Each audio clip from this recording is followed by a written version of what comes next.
स्वागत है आप सभी का हमारे एक और नए वीडियो में। अगर आप भी 2026 में बाबा साहेब भीमराव अंबेडकर यूनिवर्सिटी यानी कि जो आपका BBAU है उसमें अगर आप एडमिशन लेना चाहते हो तो आप किस तरह से एडमिशन ले सकते हो, आपका कट ऑफ कितना जाने वाला है, कितने मार्क्स आपको चाहिए होगा, उस चीज़ के बारे में मैं आज बात करूंगा। ठीक है, एडमिशन प्रोसेस पे कट ऑफ का मतलब अलावा जो कोर्सेज वगैरह है, फीस वगैरह, उस पर ऑलरेडी मैंने वीडियो बना दिया है। ठीक है, आज के इस वीडियो में हम लोग इसका कट ऑफ के बारे में डिस्कशन करेंगे। लास्ट ईयर का कट ऑफ कितना गया था, इस बार कितना जा सकता है। ठीक है, BBU जो है काफ़ी अच्छा एक यूनिवर्सिटी है, A++ ग्रेड आपको देखने को मिलता है, NIF रैंक जो है 37 है। ठीक है, काफ़ी मतलब शानदार यूनिवर्सिटी है, तो कट ऑफ भी इसका ज़्यादा ही जाता है। तो आज के इस वीडियो में पूरा कट ऑफ हम लोग डिस्कस करेंगे। ठीक है, कट ऑफ डिस्कस करने से पहले हम लोग को कोर्स को देखना पड़ेगा। ठीक है, तो हम लोग पहले कोर्स को देखेंगे कि किस कोर्स में कौन सा सब्जेक्ट चाहिए। ठीक है, बाकी आप मुझसे पर्सनली बात करना चाहते हैं तो आप जो है हमारा पेड काउंसलिंग को ज्वाइन कर सकते हैं और उससे आप मुझसे पर्सनली बात कर सकते हैं। जो भी आपके डाउट रहेंगे यूनिवर्सिटी के बारे में उसको आप मुझसे डिस्कस कर सकते हैं। ठीक है, आपको डायरेक्टली लिंक मिलेगा, वहाँ पे जाना है, कोई सा भी आप डेट वगैरह टाइम वगैरह सेलेक्ट कीजिए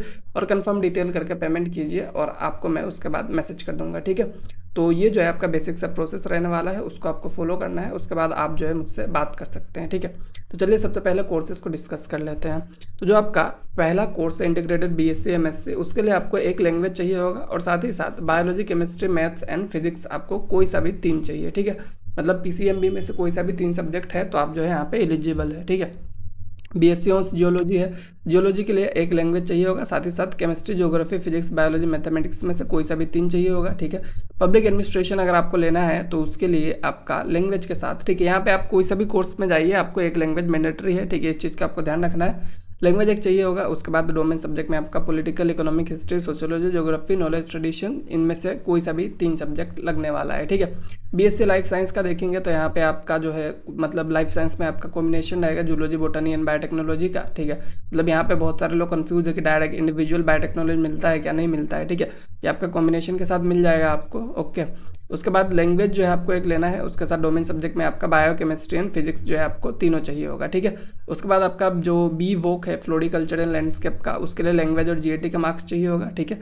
उसके बाद BCom ऑनर्स के लिए लैंग्वेज और GAT चाहिए होगा। ठीक है, उसके बाद आपका जो है BBA जो है यहाँ पे, ठीक है, BBA का देखेंगे लैंग्वेज और GAT चाहिए। जहाँ पे 2 सब्जेक्ट चाहिए वहाँ पे आपका टोटल कट ऑफ 500 में से बनेगा। जब मैं कट ऑफ डिस्कस करूँगा तो उस चीज़ को आपको याद रखना है। जहाँ पे 4 चाहिए वहाँ पे 1000 में बनने वाला है। ठीक है, BBA LLB का बात करना है आपको। अगर BBA LLB ऑनर्स जो है इसके लिए अगर जाएंगे तो लैंग्वेज आपको एक चाहिए होगा, साथ ही साथ डोमेन सब्जेक्ट में आपको computer science, economics, geography, history and pol science में से कोई सा भी 3 सब्जेक्ट आपको है तो आपका हो जाएगा। ठीक है, डिप्लोमा का बात करेंगे अर्ली चाइल्डहुड वाला का, तो लैंग्वेज और GAT चाहिए होगा। ठीक है, सिविल इंजीनियरिंग में आप लैंग्वेज के साथ physics, chemistry, maths and computer science में से कोई सा भी 3 आप है तो चल जाएगा। ठीक है, तो PCMB मतलब B नहीं, PCM और CS में से आपके पास 3 सब्जेक्ट रहने चाहिए। ठीक है, तो बीटेक का भी कट ऑफ आपका जो है 1000 में ही बनता है। तो कंप्यूटर इंजीनियरिंग का बात करेंगे आपका, ठीक है, तो कंप्यूटर इंजीनियरिंग में भी आपको सेम यही कॉम्बिनेशन देखने को मिल जाता है। 12 में आपका जो है intermediate with physics, chemistry, mathematics with 50% marks. ठीक है, 50% मार्क्स आपका रहना चाहिए। ठीक है, PCM में। उसके बाद आपका जो है इलेक्ट्रिकल इंजीनियरिंग की बात करेंगे तो आपका मतलब इलेक्ट्रिकल के लिए, ठीक है, सेम आपका कॉम्बिनेशन है। इलेक्ट्रॉनिक्स एंड कम्युनिकेशन का भी सेम है, मैकेनिकल का भी सेम है और बाकी जो लेटरल एंट्री है उनमें भी आपको सेम जो है कॉम्बिनेशन देखने को मिल जाता है। लेटरल एंट्री का भी जो कॉम्बिनेशन है वो एक ही तरह है। ठीक है, उसके बाद आपका जो है BA-FTMS का बात करेंगे। BA-FTMS में लैंग्वेज के साथ जनरलिस्ट चाहिए। BA में आपका जो optional history, sociology and English है उसमें आपको यहाँ पे लैंग्वेज GAT चाहिए। BSc food science and technology के लिए आपका फिजिक्स, केमिस्ट्री, बायोलॉजी चाहिए और साथ ही साथ एक लैंग्वेज चाहिए। ठीक है, BSc ऑनर्स आपका जो IT है, ठीक है, उसके लिए आपका लैंग्वेज चाहिए होगा। ठीक है, chemistry, maths and computer science आपका चाहिए होगा। ठीक है, ये 3 सब्जेक्ट चाहिए होगा, मतलब यहाँ पे 3 चाहिए होगा, मतलब फिजिक्स, केमिस्ट्री, मैथ्स या फिर physics, chemistry, maths and computer science में से कोई सा भी 3 सब्जेक्ट चाहिए होगा। ठीक है, उसके बाद BCom ऑनर्स का बात करेंगे, लैंग्वेज और GAT चाहिए। BCA में अगर बात करेंगे तो आपका लैंग्वेज के साथ आपका फिजिक्स, केमिस्ट्री, मैथ्स और कंप्यूटर साइंस में से 3 सब्जेक्ट चाहिए होगा। B.Pharm के लिए आपका सेम है, लैंग्वेज चाहिए, साथ ही साथ फिजिक्स, केमिस्ट्री, बायोलॉजी और मैथ्स में से कोई सा भी 3 सब्जेक्ट चल जाएगा। ठीक है, D.Pharm का बात करेंगे, डिप्लोमा इन फार्मेसी का, तो वहाँ पे आपका एक लैंग्वेज चाहिए होगा। उसके बाद सेम आपका PCMB में से कोई सा भी 3 सब्जेक्ट है तो चल जाएगा। ठीक है, तो ये तो मैंने आपको सब्जेक्ट्स बता दिए कि कितने कितने नंबर पे आपको एडमिशन जो है वो मिल जाएगा। ठीक है, मतलब कितने कितने नंबर पे नहीं, कौन कौन से सब्जेक्ट से कितने कितने नंबर के पेपर बनने वाले हैं, मतलब आपका जो टोटल कट ऑफ है वो कितने में बनने वाला है। ठीक है, उसके बाद अब चलिए हम लोग एक एक करके देखते हैं कि ये कोर्सेज जो है उनका एक्चुअल कट ऑफ जो है वो कितना था लास्ट ईयर। ठीक है, लास्ट ईयर भी सेम सब्जेक्ट कॉम्बिनेशन फॉलो किया गया था। ठीक है, तो जो भी कोर्सेज का मैंने आपको 2 सब्जेक्ट बताया, लाइक आपका बीकॉम ऑनर्स जो है, ठीक है, इसमें दो बताया ना मैंने, तो बीकॉम ऑनर्स के लिए आपके 500 में बनने वाला है। जैसे बीएससी का मैंने बताया, बीएससी के सारे कोर्सेज जो है आपके 4 सब्जेक्ट कंसिडर करता है, तो उसका 1000 में बनने वाला है। ठीक है, तो यहाँ आप देखेंगे बीकॉम ऑनर्स का, तो बीकॉम ऑनर्स में आप यहाँ पे अगर देखते हैं कट ऑफ, ठीक है, कितना गया है, तो बीकॉम ऑनर्स में आप यहाँ पे देख सकते हैं, ठीक है, कि आपका जो एडमिशन है वो कितने में हुआ है। ठीक है, तो यहाँ पे आप देखेंगे अगर बीकॉम ऑनर्स में, तो आपका जो अनडिजर्व, ठीक है, बीकॉम ऑनर्स में अनडिजर्व कैटेगरी में आप देखते हैं यहाँ पे, ठीक है, अनडिजर्व कैटेगरी में आपका जो है यहाँ पे जनरल कैंडिडेट को 285 मार्क्स पे एडमिशन मिला है, 285 आउट ऑफ 500। ठीक है, उसके बाद आपका एससी कैटेगरी में आप देखते हैं, एससी कैंडिडेट को यहाँ पे आपको 203 मार्क्स पे देखने को मिलता है। साथ ही साथ यहाँ पे जो एसटी कैंडिडेट है उसको 142 मार्क्स पे और ईडब्ल्यूएस कैंडिडेट को 131 मार्क्स पे। ठीक है, यहाँ पे इन लोगों ने ओबीसी को रिजर्वेशन नहीं दिया है। ठीक है, ओबीसी का रिजर्वेशन आपको यहाँ पे देखने को नहीं मिलेगा, इस चीज़ का आपको ध्यान रखना है। ठीक है, अगर आप ओबीसी कैंडिडेट हो तो आप जो है डायरेक्ट जनरल में आ जाओगे। ठीक है, तो इस चीज़ का आपको ध्यान रखना है, क्योंकि यहाँ पे जो आपका रिजर्वेशन सिस्टम है उसमें आप डायरेक्ट अनरिजर्व में ही आ रहे हो। उसके बाद आपका जो यहाँ पे एससी एसटी का रिजर्वेशन है। ठीक है, तो इस चीज़ का आपको ध्यान रखना है। उसके बाद बीकॉम ऑनर्स के बाद अगर हम लोग बात करेंगे, आपका जो दूसरा सब्जेक्ट है बीएससी लाइफ साइंस, उसका जो है कितना कट ऑफ जाने वाला है। ठीक है, तो इसका कट ऑफ बहुत ज़्यादा हाई आपको देखने को मिलता है। यहाँ पे देख सकते हैं अवेलेबल सीट्स जो है कितने हैं यहाँ पे। ठीक है, अनरिजर्व कैटेगरी में 20 सीट्स है और यहाँ पे जो ये बच्चे हैं, ठीक है, उसका आप मार्क्स अगर देखते हो यहाँ पे, ठीक है, तो यहाँ पे आपका जो मतलब कैंडिडेट है अनरिजर्व कैटेगरी में 708 आउट ऑफ 1000 है। ठीक है, पीडब्ल्यूडी जो है अंडर अनरिजर्व का, ठीक है, पीडब्ल्यूडी का ही कट ऑफ 500 चला गया है। ठीक है, आप सोच सकते हो कितना हाई लेवल ऑफ कंपटीशन है। एससी कैंडिडेट 529 मार्क्स पे एडमिशन हुआ है, एसटी कैंडिडेट 429 पे, ईडब्ल्यूएस 635 पे और पीडब्ल्यूडी अंडर ईडब्ल्यूएस 306 पे एडमिशन हुआ है। मतलब आपका लाइफ साइंस का कट ऑफ जो है एकदम खतरनाक रहने वाला है। ठीक है, आप मान के चलिए कि जनरल कैंडिडेट है तो 700 लेके आइए तभी आपको एडमिशन मिलने वाला है। बीएससी आईटी का बात करेंगे, ठीक है, जो कि अमेठी वाले में आपको देखने को मिल जाएगा। ठीक है, तो इसमें आप देखते हैं यहाँ पे बहुत ज़्यादा आपका कट ऑफ नहीं रहने वाला है। ठीक है, बीएससी आईटी का आप देखते हैं अगर, ठीक है, तो यहाँ पे आपको 1000 में से ही कट ऑफ देखने को मिलेगा। तो इसमें आपका जो अनरिजर्व कैटेगरी है उसमें 419 में आपको देखने को मिलता है एडमिशन। ठीक है, उसके बाद आपका जो है यहाँ पे एससी कैंडिडेट का आप देखें तो एससी में 217 में, और जो आपका यहाँ पे एसटी कैंडिडेट का देखेंगे तो 108 पे एडमिशन हुआ है। ईडब्ल्यूएस का देखेंगे तो 396 पे हुआ है। ठीक है, तो ये जो है आपका आईटी का है। ठीक है, आईटी के अलावा अगर आप बीएससी में से बेसिक साइंस देखते हैं, ठीक है, बेसिक साइंस का भी कट ऑफ आपको एकदम बहुत ही हाई देखने को मिल जाएगा। ठीक है, अनरिजर्व में 617 नंबर पे एडमिशन हुआ है। ठीक है, उसके बाद ईडब्ल्यूएस में 494 पे आपको देखने को मिल रहा होगा। ओके, एससी कैटेगरी का देखें 396 पे और एसटी का 383 पे। ठीक है, ये 1000 आउट ऑफ कट ऑफ था। उसके बाद आपका जियोलॉजी का देखेंगे, ठीक है, जियोलॉजी में कितना आपका कट ऑफ जाने वाला है, तो इसको थोड़ा सा रोटेट करना पड़ेगा।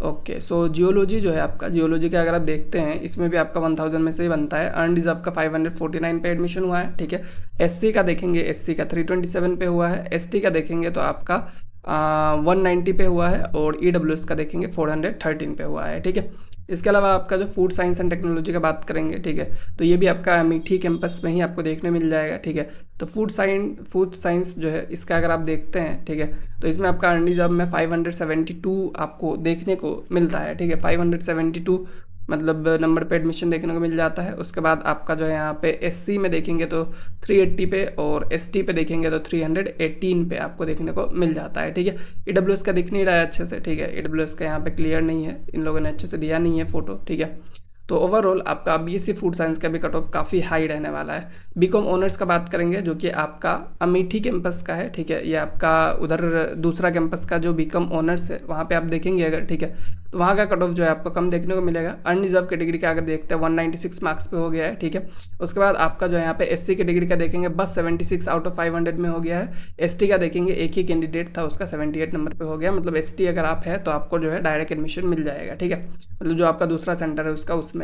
बाकी आपका बीसीए ऑनर्स का देखेंगे जो आपका मतलब वो अमेठी वाला सेंटर है उसके लिए। ठीक है, तो इसमें भी आप देख सकते हैं कि जो बीसीए है यहाँ पे 30 सीट्स आपको अनरिजर्व में देखने को मिलता है। 468 मार्क्स पे आपको एडमिशन देखने को मिल रहा है। ठीक है, इसके अलावा आपका जो है यहाँ पे एससी कैंडिडेट का SC कैंडिडेट का 288 पे है और ST का आपका 159 पे एडमिशन हुआ है और EWS का 403 पे हुआ है, ठीक है। तो सबसे ज़्यादा कम कट ऑफ तो ऑब्वियसली ST का ही है, ठीक है। जनरल का या फिर मतलब आपका EWS का तो ऑलमोस्ट सेम ही है। BBA ऑनर्स जो है ये बहुत ही ज़्यादा कॉम्पिटिटिव कोर्स, बहुत सारे लोग जाना चाहते हैं, ठीक है। इसका जो कट ऑफ होता है आपका आउट ऑफ 500 बनता है BBA ऑनर्स का। तो इसमें आप देखेंगे, ठीक है, तो जो आपका अनडिजर्व कैटेगरी है उसमें आपका 207, अच्छा सॉरी ये 207 नहीं है, अंडर PWD कैटेगरी, सॉरी ये 233 और 207 जो है आपका PWD कैटेगरी के अंदर आता है, ठीक है। ये लोग फिजिकली डिसेबल्ड कैटेगरी के अंदर आते हैं। जनरल का कट ऑफ आपका 301 है, ठीक है। तो इसको आप गलती से मत देख लीजिए, आप ये मत सोचिएगा कि 200 नंबर पे एडमिशन मिल जाएगा फर्स्ट राउंड में, ठीक है। तो ये 301 पे है अनडिजर्व कैटेगरी पे। उसके बाद आपका जो है यहाँ पे बाकी अलग अगर आप देखते हैं SC कैटेगरी का, ठीक है। SC कैटेगरी में अगर आप देखते हैं तो 217 मार्क्स पे एडमिशन हुआ है। बाकी ST कैटेगरी का देखेंगे 177 मार्क्स पे एडमिशन हुआ है। EWS का अगर आप देखते हैं तो 276 मार्क्स पे एडमिशन हुआ है आउट ऑफ 500, ठीक है। तो इसको आपको देख लेना है। उसके बाद आपका BBA LLB ऑनर्स का बात करेंगे, ठीक है। BBA LLB का आपका जो कट ऑफ है, ठीक है, आप यहाँ पे देख सकते हो, ओके।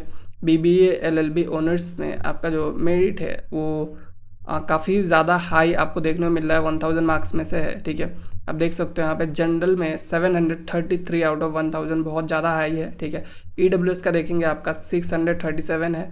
SC का अगर आप देखते हैं, SC कैटेगरी में आपका 523 पे एडमिशन हुआ है और ST का कैटेगरी का अगर देखते हैं 208 पे एडमिशन हुआ है। काफ़ी मतलब हाई कट ऑफ है आपका अनडिजर्व कैटेगरी का। SC ST का तो चलो ठीक है, बट अनडिजर्व में बहुत ज़्यादा हाई कट ऑफ आपको देखने को मिल रहा है। बाकी BA ऑनर्स पब्लिक एडमिनिस्ट्रेशन का देखते हैं, ठीक है। BA ऑनर्स पब्लिक एडमिनिस्ट्रेशन जो है आपका इस कोर्स में भी आपको ठीक ठाक कंपटीशन जो है देखने को मिल जाएगा, ठीक है। बट ये लोड क्यों नहीं हो रहा है, ओके आ गया, ठीक है। तो इसमें भी आप देखेंगे तो यहाँ पे आप देख सकते हैं जो सबसे टॉप वाला बंदा है ये तो मतलब अलग ही लेवल का होगा, ठीक है। 921 मार्क्स है इसके, क्या ही बोलूँ अब मैं, ठीक है। तो यहाँ पे आप देख सकते हैं जनरल कैंडिडेट का 699 पे एडमिशन हुआ है, ठीक है, आउट ऑफ 1000। SC का देखेंगे तो आपका 509 पे एडमिशन हुआ है। ST का देखेंगे तो 219 पे एडमिशन हुआ है, ठीक है। काफ़ी मतलब बहुत ही ज़्यादा आपको देखने को मिल जाएगा यहाँ पे, ठीक है। कट ऑफ मतलब एकदम अनएक्सपेक्टेड है। बाकी जो आपका BA है, ठीक है, BA ऑनर्स हिस्ट्री वगैरह, ठीक है, तो इसका अगर आप देखते हैं कि कितना जाता है, ठीक है, ऑब्वियसली अगर पब्लिक एडमिनिस्ट्रेशन का इतना गया है तो इसका भी ज़्यादा ही जाएगा, ठीक है। तो ये आपका 500 मार्क्स में से है, ठीक है। 500 मार्क्स में से अगर आप अनरिजर्व कैटेगरी में 11 सीट है तो 295 मार्क्स पे एडमिशन देखने को मिल गया है आपको। PWD में आपको 257 मार्क्स पे, और जो आपका ये SC कैंडिडेट है उसको 256 मार्क्स पे मिला है। ST को 162 पे और EWS को 261 पे, ठीक है। उसके अलावा BVOC का आप देख लीजिएगा उनके वेबसाइट पे, DFARM का भी आप उनकी वेबसाइट पे देख लीजिएगा प्लीज़, ठीक है। सारे कवर करना बहुत ज़्यादा मुश्किल हो जाएगा नहीं तो, ठीक है, क्योंकि ऑलरेडी बहुत टाइम हो चुका है। बाकी BTech का अगर देखेंगे आप, ठीक है, कंप्यूटर इंजीनियरिंग लेटरल एंट्री, ठीक है, BTech लेटरल एंट्री में कितना कट ऑफ आपका जाता है। तो BTech लेटरल में अगर आप देखते हैं, ठीक है, तो आपका अनडिजर्व कैटेगरी में आपका यहाँ पे 320 मार्क्स पे एडमिशन हुआ है, ठीक है। ये 358 वाला नॉट एलिजिबल लिखा है, आई डोंट नो व्हाई, ठीक है। तो आपका जो लेटरल एंट्री है उसमें कम कट ऑफ होता है BTech में, ठीक है, कि आपका जो है कम मार्क्स पे, जैसे कि यहाँ पे देख सकते हैं यहाँ पे 108 मार्क्स पे एडमिशन हो चुका है, ठीक है। और उसके अलावा आपका जो मतलब लेटरल एंट्री के अलावा जो BTech होता है उसमें ज़्यादा कट ऑफ होता है, ठीक है। लेटरल एंट्री वाला तो आपका कम मार्क्स में ही हो जाएगा, बट जो आपका नॉर्मल कंप्यूटर इंजीनियरिंग है उसका अगर आप देखेंगे तो उसका कट ऑफ काफ़ी हाई आपको देखने मिलता है। अनडिजर्व कैटेगरी में आपका 697, समझ रहे हो आप, 697 बहुत होता है 1000 में से, वो भी, ठीक है, जिसमें आपका PCM का मार्क्स भी काउंट होगा। तो वो जो है आपको देख लेना है। उसके बाद आपका जो यहाँ पे EWS में देखेंगे, ठीक है, तो EWS का 655 था, PWD का 400 था, ओके। उसके बाद आपका जो है SC कैंडिडेट का 497 पे एडमिशन हुआ है। ST का आपका 365 पे एडमिशन हुआ है, ठीक है, फर्स्ट राउंड का बात कर रहा हूँ मैं। उसके बाद आपका BTech सिविल का देखेंगे, ठीक है, BTech सिविल में सबसे कम मार्क्स पे आपको एडमिशन मिल सकता है, ठीक है। BTech सिविल का आप देखते हैं अगर आपका जो जनरल कैंडिडेट है अनरिजर्व कैटेगरी पे 524 मार्क्स पे एडमिशन है, ठीक है। उसके बाद आपका EWS का देखेंगे 480 मार्क्स पे, और SC का देखेंगे तो आपका यहाँ पे SC में आपका 381 मार्क्स पे एडमिशन हुआ है, और ST का अगर आप देखते हैं यहाँ पे 302 मार्क्स पे एडमिशन हुआ है, ठीक है। तो ये जो है आपका यहाँ पे BTech सिविल का हो गया। उसके बाद आपका BTech इलेक्ट्रिकल का अगर आप देखते हैं, ठीक है, इलेक्ट्रिकल में कितना कट ऑफ जाता है आपका, तो इलेक्ट्रिकल में आप देख सकते हैं 563 अनरिजर्व के लिए है, ठीक है। SC का 410 और आपका उसके बाद ST का 200, ठीक है। तो ST का कट ऑफ तो ऑब्वियसली कम ही रहता है, ठीक है, तो उसमें कोई दिक्कत नहीं है। BTech ECE का अगर आप देखें कि ECE में आपको अगर एडमिशन लेना है तो कितने नंबर चाहिए होंगे आपके, ठीक है, तो इसी में आप देख सकते हैं अनरिजर्व कैटेगरी में 639 है फर्स्ट राउंड में, EWS में 555 है, और आपका जो SC है उसका 416 है, और ST का देखेंगे 288 है। ठीक है, तो ECE का भी काफ़ी हाई कट ऑफ है। ठीक है, मैकेनिकल एंड ऑटोमोबाइल का देखेंगे। ठीक है, मैकेनिकल ऑटोमोबाइल में आप देख सकते हैं यहाँ पे जो आपका PWD को छोड़ेंगे, ठीक है, उसके अलावा अगर देखेंगे तो जो आपका जनरल कैंडिडेट है यहाँ पे आया है अनरिजर्व कैटेगरी में 518 पे एडमिशन हुआ है।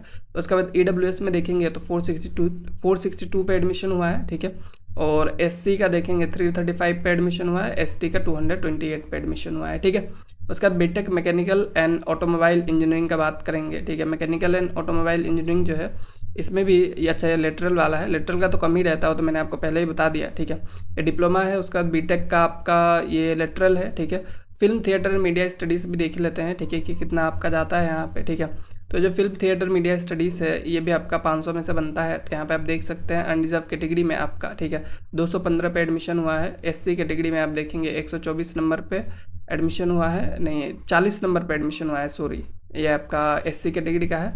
EWS में 152 पे एडमिशन हुआ है, और ST में 68 नंबर पे एडमिशन हुआ है। ठीक है, तो ये जो है आपका फिल्म मीन्स जो आपका film theatre and media studies का है।